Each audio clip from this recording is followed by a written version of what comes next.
Hello students, welcome to Dakshina E-Classroom. So today we are going to discuss the cumulative test paper 2 of class 10th. So here we have 20 questions. I hope you have attempted the paper और आपने अच्छे खासे किए होंगे, questions marks लेके आए होंगे. So let's discuss the paper questions one by one. First is A got his eye tested. The optician's prescription for the spectacles was left eye -3 diopter and right eye -3.5 diopter. The person is having a defect of vision called. So you know कि जब भी हम हमारा जो आई site है वो near हो जाता है, when we are near sightedness या फिर myopia, in that case we are not able to see कोई भी दूर की जो चीजें हैं. पास की चीजें हमें दिख जाती हैं बट दूर की चीजें हमें नहीं दिख पाती. सो इन दैट केस अगर हमारे लेंस का पावर नेगेटिव है, लेंस का पावर अगर नेगेटिव है, it means we have the which problem, near sightedness. हमारा साइट जो है वो नियर हो गया है. It means we can not see the things which are kept far behind, far from us. तो उस केस में what will be the defect? Myopia. Options हैं, ए है presbyopia, B myopia, C astigmatism, D hypermetropia. So answer will be B, myopia. Question number 2, near and far points of a young person normal eye respectively are. किसी भी normal आई के लिए जो near and far points है वो क्या है? Near point is 25 centimetre, far point is infinity. Question number 3, so option 3 is the correct. A है 0 and infinity, B है 0 and 25, C है 25 and infinity, D है 25 and 150. So answer is C option, 25 and infinity. Question number 3.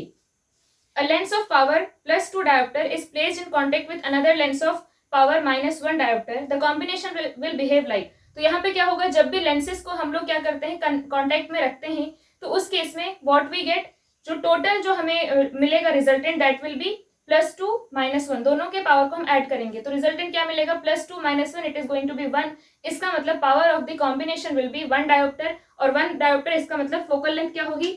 1 by power. So focal length will be, power is +1 dioptre, so focal length will be equal to how much? 1 by power, so that is equal to 1 metre, that means 100 centimetre. So this is given in which option? हाँ, we have 2 options which has 100 centimetre, लेकिन plus 100 centimetre है, it means it is going to be a converging lens. Question number 4, sunlight is a mixture of. How many colours are there in sunlight? 7 visible colours. So 5, 6, 7 none. So 7 is the answer, C option. Third का answer है A option. Question number 5, the refractive index of a material is 2. Refractive index of a material is 2. Find critical angle. तो critical angle क्या होता है? Sine theta of critical angle is equal to 1 by mu of the medium. Medium का आपको mu लिखना है, this is the relation between mu of the medium and theta C. आपसे क्या पूछा है? The refractive index of material is given. Find critical angle in degrees. So sine theta C is equal to mu given है 2, सो 1 by 2. सो क्या हो जाएगा? Sine theta C is equal to 1 by 2, मतलब यहाँ पे आ जाएगा साइन 30 डिग्री. साइन 30 डिग्री कितना होता है? 1 by 2. It means theta C is going to be 30 degree. So what is the critical angle? It is 30 degree. Question number 6. A near-sighted man can clearly see objects up to a distance of 1.5 meter. Near-sighted person है, इसका मतलब उसका site कैसा हो गया? Near हो गया. Near हो गया मतलब हमें दूर की चीजें नहीं दिख रही हैं. इन्फिनिटी पे रखी हुई चीजों को हम नहीं देख सकते. इन्फिनिटी पे रखी हुई चीजों को नहीं देख सकते, बट 1.5 मीटर पे रखी हुई चीजों को we can see. That person can see. Calculate the power of the lens of spectacles necessary for the remedy of this defect. So basically हमें क्या करना है कि हम 1.5 तक का देख सकते हैं, लेकिन उसके बाद का नहीं देख सकते. It means whatever object is kept behind 1.5 metre, what will have to do कि उसकी इमेज हम 1.5 पे बना दें. It means object should be at infinity, मतलब यहाँ जाएगा -इन्फिनिटी. वी होना चाहिए, इमेज कहाँ बनना चाहिए? एट 1.5, तो यहाँ पे माइनस में लिखेंगे और हमें फोकल लेंथ निकालना है. So 1 by v -1 by u is equal to 1 by f. 1 by v is -1 by 1.5, minus यहाँ पे माइनस इन्फिनिटी आ जाएगा, ये बन गया 0, is equal to 1 by f. So f will be equal to how much? -1.5 metre. कितना होगा? -1.5 metre. लेकिन हमसे यहाँ पे पूछा है इस क्वेश्चन में कि what is the power of the lens. Power of the lens क्या हो जाएगा? ये 1 by f ही पावर होगा, दैट विल बी -1 by 1.5. इसका मतलब -2 by 3 and that is equal to -0.67 dioptre. सो क्या आंसर होगा? -0.67 डायोप्टर. First option. फर्स्ट में है -0.67, फिर है -0.5, फिर -0.3 एंड नन. सो होगा -0.67. Question number 7. A far-sighted person can read a book clearly at a distance of 60 centimeter from the eyes. The lenses required to read the book kept at 25 centimeter will be. So far sighted है, उसका जो 25 centimetre पे जो चीज हम देख सकते हैं, he is not able to see that. He'll be able to see only after the 60 centimeter. It means if an object or anything which we have to see is kept at 25 centimeter, it means image distance is 25 centimeter. Object distance क्या होना चाहिए, object distance is 25 centimetre. Image कहाँ बनना चाहिए, it should form at 60 centimetre. तो image distance will be -60 centimetre. So now we have to find out कि कौन सा लेंस हम यहाँ पे यूज कर पाएंगे. So simply 1/v minus 1/u is equal to 1/f. सो -1/60 plus 1/25 is equal to 1/f. So यहाँ से आप सॉल्व करोगे तो आपको f इज इक्वल टू मिलेगा प्लस 42.8 सेंटीमीटर. प्लस 42.8 सेंटीमीटर, इसका मतलब क्या हुआ, इसमें which lens will be using, convex lens. इसकी फोकल लेंथ होती है पॉजिटिव, तो थर्ड ऑप्शन होगा convex lenses of focal length 42.8 centimetre. So simple सी बात है, अगर आप फार साइटेडनेस की बात करो हाइपरमेट्रोपिया में what which kind of lens we use, हम वहां पे पॉजिटिव पावर वाला लेंस यूज करते हैं या फिर हम वहां पे कॉन्वेक्स लेंस यूज करते हैं. For myopia we use concave lens. So third option is correct in question number 7. Question number 8. A person cannot see the objects clearly placed at a distance more than 40 centimeter. 40 centimeter के बाद का नहीं देख सकता. He is advised to use a lens of power. अब infinity तक हमारा vision होना चाहिए ना. सो इमेज ऑब्जेक्ट डिस्टेंस क्या हो गया, माइनस इन्फिनिटी. इमेज डिस्टेंस क्या है, it is -40 centimetre. Image distance is -40 centimetre. क्योंकि जो इन्फिनिटी पे रखी हुई चीजें उसकी इमेज हमें 40 पे बनानी पड़ेगी, क्योंकि beyond 40 we are not able to see. So again -1/v that is -1/40 minus 1/- infinity is equal to 1/f. So f हमें यहाँ पे निकालना है power. So this is nothing but power. So power is equal to क्या है, -1/40, और ये centimetre में है इसलिए मीटर में कन्वर्ट करने के लिए will have to divide by 100. तो ये ऊपर जाएगा और ये बन जाएगा आपका -2.5 dioptre. -2.5 dioptre. So answer is second option. First में है +2.5, -2.5 plus 0.4 -0.4, which will be correct -2.5. Question number 9. A person can clearly see only up to a distance of 25 centimeter. He wants to read a book placed at a distance of 50 centimeter. What kind of lens does he required for his spectacles and what must be its power? तो power निकालना है और type of lens हमें निकालना है. Again simply आपको यही 1/v plus -1/u is equal to 1/f करना है. You will be able to get the answer. So यहाँ पे हमें क्या गिवन है कि he can clearly see up to only 25 centimetre. इसका मतलब जिस भी ऑब्जेक्ट की इमेज हमें या जिस भी ऑब्जेक्ट को हमें देखना है उसकी इमेज बनना चाहिए 25 सेंटीमीटर पे. और ऑब्जेक्ट किस जगह पे रखे हुए ऑब्जेक्ट को देखना चाह रहा है, 50 पे. सो -50 centimetre. And they want us to calculate the power. So 1/v -1/25 minus 1/50, तो ये बन जाएगा plus is equal to 1/f is equal to power. क्या आएगा, यहाँ पे आप 2 से मल्टीप्लाई कर दो तो ये भी 50 बन जाएगा. So we will have power is equal to -1/50 that is equal to, यहाँ पे ये सेंटीमीटर में है, मीटर में कन्वर्ट करोगे so you'll get -2 dioptre. -2 dioptre. अब माइनस है इसका मतलब कौन सा lens we are using concave lens. So concave and power will be -2 dioptre. Option 3 is the correct option. Question number 10. The focal length of the eye lens increases when eye muscles. हमारे आंखों के जो lens है उसकी जो focal length है it increases when the eyes are या ciliary muscles are relaxed. जब हम कॉन्ट्रैक्ट करते हैं फोकल लेंथ डिक्रीज होती है और एक लिमिट तक ही डिक्रीज हो सकती है. So when the eye lenses or the ciliary muscles are relaxed, उस time we'll have the focal length will increase. So first is are relaxed and lens becomes thinner. So first option will be correct. जब contract करते हैं और lens thick बनता है उस time focal length decrease होती है.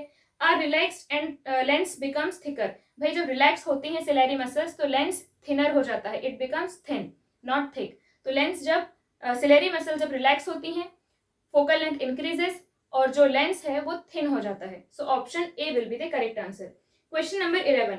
एस्टिग्मैटिज्म for a human eye can be removed by using concave lens, convex lens, cylindrical lens, prismatic lens. So cylindrical lens is the correct answer.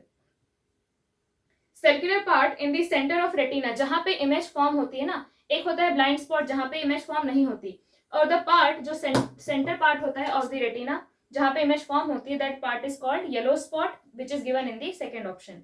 तो कुछ क्वेश्चन एकदम theory based है। Question number 13, if there had been one eye of the man, then first image of the object would have been inverted, visible region would have decreased, image would have not been seen three dimensional। आप try करके देखना, if you close your आई, अगर आप एक आंख को बंद करो, जो 3D इफेक्ट है ना, आपको चीजें 2D दिखाई देंगी, लेकिन उसके लिए आपको पहले ये समझ में आना चाहिए कि 3D इमेज और 2D इमेज दिखती कैसे है। उसको पहले आपको समझ में आना चाहिए कि how 3D and 2D image is form. तो अगर आप एक आंख को बंद करेंगे, जो 3D वाला इफेक्ट है, 3D effect gets generated because of the 2 eye effect. अगर आपके पास एक ही आई हो, थिंग्स विल अपीयर 2D। इसमें आपको समझ में नहीं आएगा, जैसे इफ यू आर वॉकिंग और सामने कोई एक वॉल के सामने सामान रखा है, तो you not be able to know कि वो कितने पहले आपको मिलेगा, है ना। 3D में आपको समझ में आएगा कि okay now at this point this object is going to start, but आपको वॉल में ही उसका इमेज टाइप का दिखाई देगा। So 3D effect becomes because of the 2 eyes. So पहले जो थर्ड वाला है कि image would have not been seen 3 dimensional, that is also correct. 2 आंखों की वजह से हमें 3D दिखता है। सेकेंड है visible region would have decreased. Yes, अब एक आंख बंद करोगे तो सीधी सी बात है ना, अब मुझे इधर का दिखाई नहीं दे रहा है, इसको बंद करोगे तो इधर का दिखाई नहीं दे रहा है, तो विजिबल रीजन तो वैसे भी कम हो ही रहा है, लेकिन जो 3D इफेक्ट है वो भी दोनों के प्रेजेंस में ही आता है। सो फोर्थ जो है उसमें लिखा है कि second and third both are correct, so that option will be correct, fourth option. Question number 14, a person can not see distinctly at a distance less than 1 metre. 1 metre से पहले वो नहीं देख सकता। Calculate the power of the lens that he should use to read a book kept at a distance of 25 centimetre. Again same चीज आपको लगाना है। कहां तक देख सकता है मैक्सिमम? 1 मीटर। इसका मतलब 25 सेंटीमीटर पे अगर ऑब्जेक्ट है तो ऑब्जेक्ट डिस्टेंस 25 सेंटीमीटर, और इमेज इसकी कहां बनना चाहिए, बिकॉज वो 1 मीटर पे ही देख पाएगा, तो इमेज उसकी कहां बनना चाहिए, -1 metre should be the v value. So 1/v यहाँ पे आ जाएगा, सेंटीमीटर में रखेंगे तो -100 प्लस यहाँ पे 25 इज इक्वल टू 1/f। हमें क्या निकालने के लिए कहा है, power. So this is the power. So यहाँ पे 4 मल्टीप्लाई करो, this is 100, so 4 - 1 3/100 is equal to 1/f is equal to power. और अब इसको सेंटीमीटर में कन्वर्ट करना है, मीटर में कन्वर्ट करना है, तो यहाँ पे आ जाएगा आपका power is equal to +3 dioptre, which is given in the first option. Question number 15, the critical angle of light going from medium A to medium B is theta. The speed of light in medium A is v. The speed of light in medium B is. So इस question को 2 तरीकों से कर सकते हैं आप।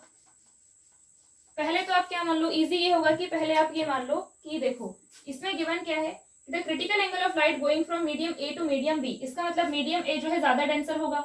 Critical angle की तभी बात करेंगे ना हम, जो डेंसर से रेयरर में जाएगी लाइट। तो this is A, this is B, ठीक है। तो इसको पहले आप वाटर मान लो और इसको एयर मान लो। एयर में स्पीड क्या होती है c, वाटर में स्पीड क्या होती है v, और रिलेशन क्या आता है v is equal to c/μ। इसका मतलब velocity in a is equal to velocity in b divided by mu. अब म्यू कौन सा है, ये म्यू क्या है, ये mu of water with respect to air. इसका मतलब v of a is equal to v in b divided by mu of water क्या है, water is which medium a divided by mu of mu in b, है ना। Air यहाँ पे क्या है, b है। तो अब दूसरी चीज क्या है कि आपको पता है sine theta c is equal to 1/μ of water with respect to air. Basically यहाँ पे म्यू ऑफ वाटर ही है ना, यहाँ पे हम क्या लिखते हैं, ये म्यू ऑफ वाटर है, और क्योंकि दूसरा एयर है तो हमें एयर लिखने की जरूरत नहीं पड़ती, बट यहाँ पे एयर ने कुछ और मीडियम दिया है। आप यहाँ पे क्या लिख सकते हो कि sine theta c will give you 1/μ of a, water मतलब a with respect to b। तो क्या आ जाएगा, mu of a with respect to b will be equal to 1/sin theta. Clear. इसको अब यहाँ पुट कर दो, velocity in a is equal to velocity in b divided by mu of a with respect to b। हमें क्या निकालने बोला है, हमें बोला है म्यू स्पीड इन, हमें पूछा है कि speed in medium b। Speed in medium b क्या हो जाएगा, speed in medium b is equal to speed in medium a into mu of a with respect to b। So speed in medium b is va into, जहाँ पे va हमें given है v. So v into mu of a with respect to b is 1 by sin theta. तो यहाँ पे आ जाएगा by sin theta. So this is v by sin theta. और ऐसा किस ऑप्शन में गिवन है हमें? सेकेंड ऑप्शन में v by sin theta. Question number 16. The critical angle for a medium of 45 degrees. The critical angle for a medium is 45 degrees. Find refractive index of the medium. Simply वो formula आपको use करना है जो already मैंने लिखा है अभी वहां पे. उससे क्या आएगा? sin theta c is equal to 1 by mu, या फिर mu is equal to 1 by sine theta C. तो हमें म्यू निकालना है. Mu is equal to 1 by sine theta C. So this is 1 by sine 45. So this is equals to 1 by sine theta C is 1 by root 2. तो ऊपर जाएगा तो ये बन जाएगा रूट टू मतलब 1.414. ऐसा आपको गिवन है फर्स्ट ऑप्शन में 1.414. Question number 17. The phenomenon due to atmospheric refraction, twinkling of stars, scattering of light, rainbow. Atmospheric refraction किसकी वजह से होता है, किस चीज में ऑब्जर्व किया जाता है? तो एटमॉस्फेरिक रिफ्रैक्शन की वजह से क्या होता है? Twinkling of stars. स्कैटरिंग तो खुद एक अलग फिनोमिना है. आप स्कैटरिंग को एटमॉस्फेरिक रिफ्रैक्शन नहीं बोल सकते. Scattering is a different phenomena. Twinkling of stars क्यों होता है? रिफ्रैक्शन ऑफ एटमॉस्फेरिक रिफ्रैक्शन की वजह से. रेनबो में एटमॉस्फेरिक रिफ्रैक्शन भी है, डिस्पर्शन भी है और टोटल इंटरनल रिफ्लेक्शन भी है. तो सिर्फ हम ये नहीं बोल सकते कि एटमॉस्फेरिक रिफ्रैक्शन की वजह से है. क्वेश्चन नंबर 18, 19 और 20 के लिए आपको एक कंडीशन गिवन है, उस पे बेस्ड आपको 18, 19, 20 तीनों सॉल्व करना है. सो ये गिवन है, the far point of a near sighted person is 6 metre. ठीक है, नियर साइटेड पर्सन का जो फार पॉइंट है वो ज्यादा से ज्यादा कितना दूर देख सकता है? उसका far point of a near sighted person मतलब वो ज्यादा दूर नहीं देख सकता. कितना दूर देख सकता है? सिर्फ 6 मीटर. 6 मीटर तक ही देख सकता है. And she wears contacts that enables her to see distant object clearly. अब वो एक ऐसा लेंस यूज कर रही है कि उसको इन्फिनिटी तक के भी ऑब्जेक्ट दिख जाएंगे. ज्यादा से ज्यादा वो नॉर्मल आंखों से 6 मीटर तक ही देख सकते हैं, लेकिन आगे का देखने के लिए she is using some lenses. A tree is 18 metre away and 2 metre high. What is the focal length of contacts? तो पहली चीज, उसको जो भी ऑब्जेक्ट इन्फिनिटी पे रखा हुआ होगा उसकी इमेज बनना चाहिए यहाँ पे. तो 1 by v minus 1 by U is equal to 1 by F. तो एफ तो आ गया हमारे पास -6 मीटर. एफ आ गया -6 metre.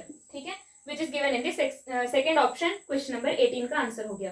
Question number 19, when she looks through the contacts at the tree what is its image distance. अब उसने जब लेंसेज की हेल्प से उसने जब ट्री को देखा, ट्री कहाँ पे रखा हुआ था? ट्री रखा हुआ है 18 पे. तो u इज इक्वल टू हो गया -18 मीटर और v इज इक्वल टू हमें नहीं पता कहाँ पे कितना है, ये हमें फाइंड आउट करना है. जब वो कॉन्टैक्ट से देखेगी, कॉन्टैक्ट लेंसेज से जब वो देखेगी तो इमेज उसको ट्री की कहीं और दिखाई देगी. राइट, तो हमसे वही पूछा है कि कहाँ बनेगी. अब वो ये लेंसेज यूज कर रही है, सो हमें फोकल लेंथ पता है कितना है, 1/6. Focal length is 6 metre. तो 1 बाई v माइनस, तो यहाँ प्लस हो जाएगा 1 बाई यू विच इज 18. तो ये माइनस और ये माइनस प्लस हो जाएगा, इज इक्वल टू 1 बाई -6. तो 1 by v is equal to -1/6 minus 1 by 18. यहाँ पे 3 मल्टीप्लाई करो, यहाँ पे भी 3 मल्टीप्लाई करो, तो ये बन जाएगा 18. सो ये आपके पास आ गया -4/18. So v will be equal to how much? 18/4. 18/4 मतलब हो जाएगा -4.5 मीटर्स. तो उस ट्री की इमेज कहाँ पे बनेगी? -4.5 मीटर पे. C option is the correct answer. उसके बाद थर्ड में पूछा है द लेंस यूज्ड इज. कौन सा लेंस यूज कर रहे हैं हम लोग? कैसा लेंस यूज कर रहे हैं? तो यहाँ पे फोकल लेंथ कैसे निकल के आई है? -6 metre. So what kind of lens we are using? We are using the diverging lens. क्या आएगा इसमें? Diverging lens will be the correct answer, क्योंकि फोकल लेंथ कैसी है? It is negative. Negative focal length मतलब कि कॉनकेव लेंस, और concave lens मतलब डाइवर्जिंग लेंस, है ना. नेगेटिव फोकल लेंथ मतलब क्या है? कॉनकेव लेंस का कॉनकेव मतलब डाइवर्जिंग लेंस. क्लियर है? So answer will be diverging lens. So this is it. 20 questions थे, आसान क्वेश्चंस थे, बहुत ज्यादा डिफिकल्ट नहीं है. आई होप आपको सारे समझ में आए होंगे. सो अगर फिर से कोई डाउट आता है या फिर आपने अटेम्प्ट नहीं किया है तो पहले अटेम्प्ट जरूर कर लेना, और जो क्वेश्चन आपको डिफिकल्ट लग रहे हैं उनको स्टार मार्क कर लो ताकि आप बाद में सॉल्व कर सको. सो this is it. Thank you.